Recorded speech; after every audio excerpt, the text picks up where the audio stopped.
నేను మీ విజయాన్ని. ఈరోజు వచ్చేసి వంకాయ తాలింపు ఎలా చేయాలో చూద్దామండి. వంకాయలు వచ్చేసి ఇలా సన్నగా 1/2 kg తీసుకున్నాను. నేను 1/2 kg తీసుకొని ఇలా సన్నగా కట్ చేసి ఉప్పు నీళ్ళలో వేసుకున్నాను. ఉప్పు నీళ్ళలో వేసుకున్న తర్వాత అది కలర్ చేంజ్ కాకుండా ఉంటుంది, అందువల్ల ఉప్పు నీళ్ళలో వేసుకున్నాము. ఇప్పుడు తయారీ విధానం చూద్దామండి. ఈ వంకాయ ఫ్రై అనేది సాంబార్లోకి, పప్పుచారులోకి, మామిడికాయ పప్పుచారులోకి చాలా టేస్టీగా ఉంటుంది.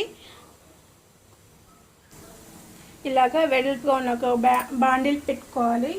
పెట్టుకున్న తర్వాత 2 స్పూన్ దాకా ఆయిల్ యాడ్ చేసుకోవాలి.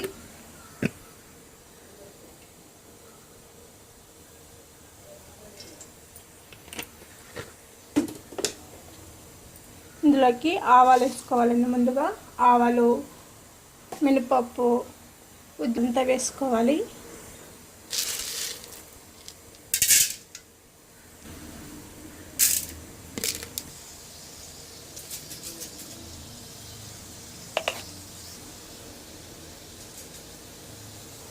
ఇదంతా వేసుకున్నాక ఒకసారి ఇలా కలుపుకోవాలి. ఈ ఆవాలు చిటపట అయిన తర్వాత ఎండుమిర్చి వేసుకోవాలండి.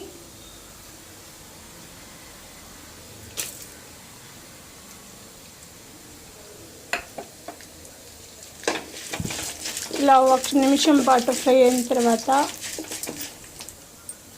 చూడండి, బాగా ఫ్రై అయిపోయింది. ఇప్పుడు కచ్చా పచ్చగా దంచుకున్న వెల్లుల్లి, ఆనియన్ ఇందులో వేసుకోవాలి.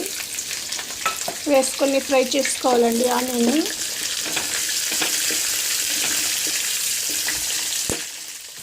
అలాగే కొద్దిగా కరివేపాకు వేసుకొని ఫ్రై చేసుకోవాలి.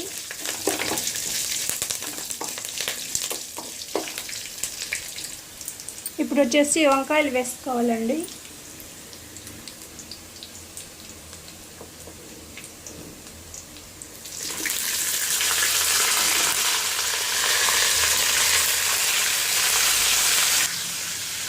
వేసుకున్న తర్వాత ఒకసారి కలుపుకోవాలి ఈ వంకాయలంతా, లేకపోతే కిందన ఆనియన్ ఉంది కదండి, అది మాడిపోతుంది. అందులో కింద నుంచి పై ఇలా ఇలా కొద్దిగా ఫ్రై అయిన తర్వాత కొద్దిగా ఉప్పు వేసుకోవాలండి. మీ దగ్గర ఉంటే సాల్ట్ వేసుకోండి. వేసుకొని ఒకసారి ఇలా కలుపుకోవాలి.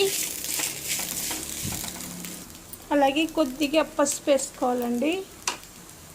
వేసుకొని అంతా ఇలా కలిపేలాగా ఇలా కలుపుకోవాలి. మరి 2 నిమిషాలు మూత పెట్టి మగ్గించుకోండి. వంకాయ తాలింపు అయితే రెడీ అయిపోయిందండి. లాస్ట్గా కొద్దిగా కారం వేసుకోవాలి.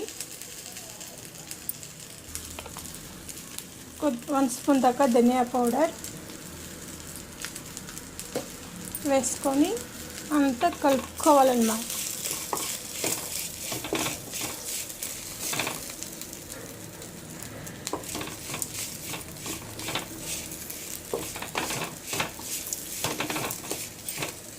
చూడు, వంకాయలు కూడా చక్కగా ఫ్రై అయిపోయిందండి.